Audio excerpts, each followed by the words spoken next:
বীর মুক্তিযোদ্ধা lieutenant colonel অবসরপ্রাপ্ত শরীফুল হক ডালিম রচিত স্বৈরাচারী আওয়ামী সরকার কর্তৃক নিষিদ্ধ ও ইতিহাসের অজানা অধ্যায় যা দেখেছি, যা বুঝেছি, যা করেছি থেকে আজ পাঠ করছি ৭৫তম পর্ব।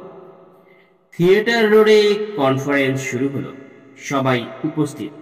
জনাব তাজউদ্দিন আহমেদ প্রধানমন্ত্রী ও প্রতিরক্ষা মন্ত্রী হিসেবে হাজির হলেন। বাংলাদেশ মুক্তিবাহিনীর সেনা প্রধান হিসেবে ওসমানী অনুপস্থিত। তিনি জানিয়েছেন বিশেষ কারণবশত তার পক্ষে সম্মেলনে উপস্থিত হওয়া সম্ভব নয়, কিন্তু নিয়ম অনুযায়ী কর্নেল ওসমানীর উপস্থিতি সেখানে ছিল অপরিহার্য। কিন্তু তিনি নেই দেখে সবার কাছে ব্যাপারটা খুবই অস্বাভাবিক মনে হলো।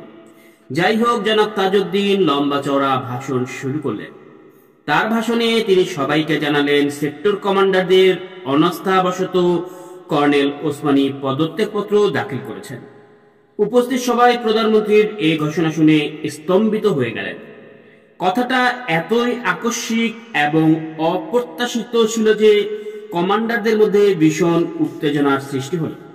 কর্নেল ওসমানীর উপর কমান্ডারদের আস্থা নেই, এই কথা প্রধানমন্ত্রী কি করে জানালেন সে বিষয়ে অনেকেই প্রশ্ন উত্থাপন করলেন। প্রধানমন্ত্রী পরিষ্কার কোনো জবাব দিতে পারলেন না।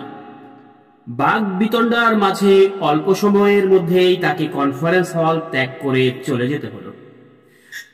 সম্মেলন স্থগিত রাখার সিদ্ধান্ত নিলেন মুক্তিযোদ্ধা কমান্ডাররা। কর্নেল ওসমানী সবার কাছে, বিশেষ করে বাঙালি বীর যোদ্ধাদের কাছে অত্যন্ত শ্রদ্ধেয় ব্যক্তি। তার উপর অনাস্থা এনেছে কারা, সে রহস্য উদ্ঘাটন না হওয়া পর্যন্ত কোনো কনফারেন্স হবে না বলে সিদ্ধান্ত গৃহীত হলো প্রধানমন্ত্রীর অবর্তমানে। এই অবস্থার সুযোগ গ্রহণ করে আমিও নূর, মেজর জিয়া, মেজর খালেদ মোশাররফ এবং উইং কমান্ডার বাশারকে একান্তভাবে কর্নেল ওসমানীর পদত্যাগপত্রের আসল কারণ খুঁজে বললাম। আমরা এটাও তাদের বুঝিয়ে বললাম কর্নেল ওসমানীর এ ধরনের স্ট্যান্ড এই অস্থায়ী সরকার ও ভারতীয় কর্তৃপক্ষের নীল নকশা বাস্তবায়নের ক্ষেত্রে বাধার সৃষ্টি হয়েছে। তাই তারা অতি কৌশলে কমান্ডার ইন চিফের পদ থেকে তাকে বাদ দেওয়ার পরিকল্পনা আঁটছে তার পদত্যাগের সুযোগ গ্রহণ করে। তাদের এ পরিকল্পনার পেছনে মুক্তিযুদ্ধের কয়েকজন কমান্ডার ও পরোক্ষভাবে সমর্থন জানাচ্ছে। এ প্রসঙ্গে আমরা তাদের আমাদের দিল্লির অভিজ্ঞতা এবং বিএলএফ মুজিব বাহিনী গড়ে তোলার নীল নকশার কথাও খুলে বললাম। সবকিছু বিস্তারিত জানিয়ে তাদের অনুরোধ করলাম যে করেই হোক কর্নেল ওসমানীকে আমাদের মুক্তিযুদ্ধের সর্বাধিনায়ক হিসাবে রাখতে হবে। তাকে সম্মুখে রাখতে না পারলে নীল নকশার মোকাবেলা করতে আমরা সবাই ব্যর্থ হব, আর তাতে জাতীয় স্বার্থ ভীষণভাবে ক্ষতিগ্রস্ত হবে। আমাদের সাথে তারা একমত হলেন। ঠিক হলো, উপস্থিত সবার তরফ থেকে তারা কর্নেল ওসমানীর সাথে দেখা করে তাকে তার পদত্যাগপত্র প্রত্যাখ্যান করে অনুরোধ জানাবেন। একই সাথে তাকে আশ্বাসও দেওয়া হবে তিনি যাতে সম্মানে তার পদত্যাগপত্র প্রত্যাহার করে নিতে পারেন সেই ব্যবস্থা গ্রহণ করার জন্য অস্থায়ী সরকারকে বাধ্য করা হবে সমগ্র মুক্তিযোদ্ধাদের তরফ থেকে। কর্নেল ওসমানীর সাথে গোপন বৈঠক হলো। আমরা যা বলেছিলাম তার পুনরাবৃত্তি তিনি করলেন তাদের কাছে। সবাই তার পদত্যাগ করার পেছনে যুক্তি পরিষ্কার বুঝতে পারলেন। সব বুঝে তারা তাকে অনুরোধ জানালেন জাতীয় স্বার্থে বিরোধী সব ষড়যন্ত্রকে মোকাবেলা করার জন্য তার নেতৃত্বে বিশেষভাবে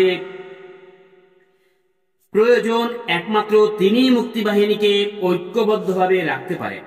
ঐক্যবদ্ধ প্রচেষ্টা ছাড়া কোনো ষড়যন্ত্র মোকাবেলা করা সম্ভব নয়। তাদের দেওয়া অ্যাসুরেন্সের পরিপ্রেক্ষিতে কর্নেল ওসমানী তার পদত্যাগপত্র প্রত্যাখ্যান করবেন বলে আমাদের কাছে প্রতিজ্ঞাবদ্ধ হলেন। তার সাথে আলাপের পর আমরা গেলাম অস্থায়ী প্রেসিডেন্ট জনাব নজরুল ইসলাম ও অস্থায়ী প্রধানমন্ত্রী জনাব তাজউদ্দিনের কাছে। আমাদের দেখে দুজনই বেশ কিছুটা অস্বস্তি বোধ করছিলেন। সকালের মিটিং এর অবস্থা বুঝে জনাব তাজউদ্দিন ইতিমধ্যে শঙ্কিত হয়ে পড়েছিলেন। সরাসরি ভাবে প্রধানমন্ত্রীকে প্রশ্ন করা হলো, আপনি কেন কোন যুক্তির ভিত্তিতে সকালে আপনার বক্তব্যে বললেন সেক্টর কমান্ডারদের অনাস্থার পরিপ্রেক্ষিতে কর্নেল ওসমানী পদত্যাগ করার সিদ্ধান্ত নিয়েছেন?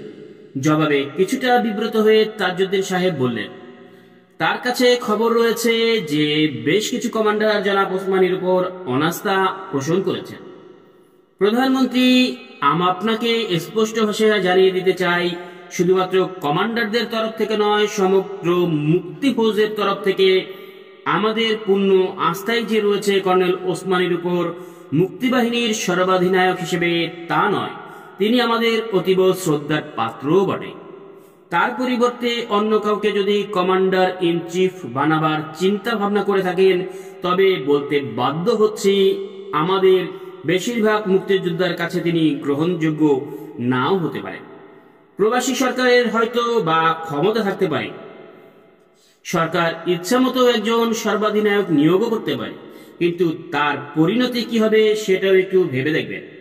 মেজর জিয়াই প্রধানমন্ত্রীর কথার জবাব দিলেন। জনাব নজরুল ইসলাম ও তাজউদ্দিন দুজনেই মেজর জিয়ার কথা শুনে ভীষণভাবে চিন্তাগ্রস্ত হয়ে পড়লেন।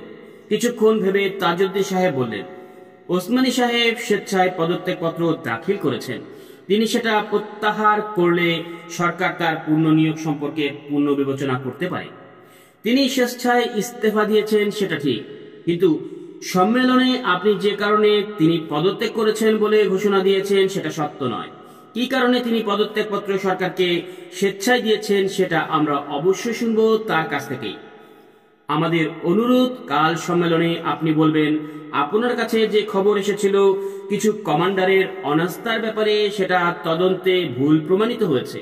শুধু তাই নয়, আপনি আরো বলবেন উপস্থিত সব কমান্ডার এবং সমগ্র মুক্তি ফৌজের দাবি একমাত্র কর্নেল ওসমানী থাকবেন কমান্ডার ইন চিফ হিসেবে, অন্য কেউ নয়।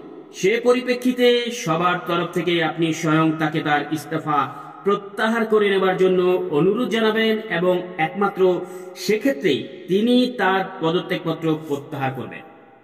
কথার ধরন থেকে বুদ্ধিমান জনাব তাজউদ্দিন আহমেদ বুঝে নিলেন মুক্তিযুদ্ধের কমান্ডাররা ইতিমধ্যে অনেক কিছুই জেনে গেছে। পর্দার অন্তরালে পাশা খেলার চালগুলো সম্পর্কে হয়তো বা অনেকেই অবগত হয়ে পড়েছে। তাই কেঁচো খুঁড়তে সাপ বেরিয়ে না পড়ার জন্য মেজর জিয়ার অনুরোধ মেনে নিতে রাজি হলেন প্রধানমন্ত্রী তাজউদ্দিন। পুরো মিটিংয়ে নির্বাক নীরব সাক্ষী হয়ে নিশ্চুপ বসেছিলেন অস্থায়ী রাষ্ট্রপতি জনাব নজরুল ইসলাম। মিটিংয়ের বিস্তারিত বিবরণ নূরের মাধ্যমে জানানো হলো কর্নেল ওসমানীকে।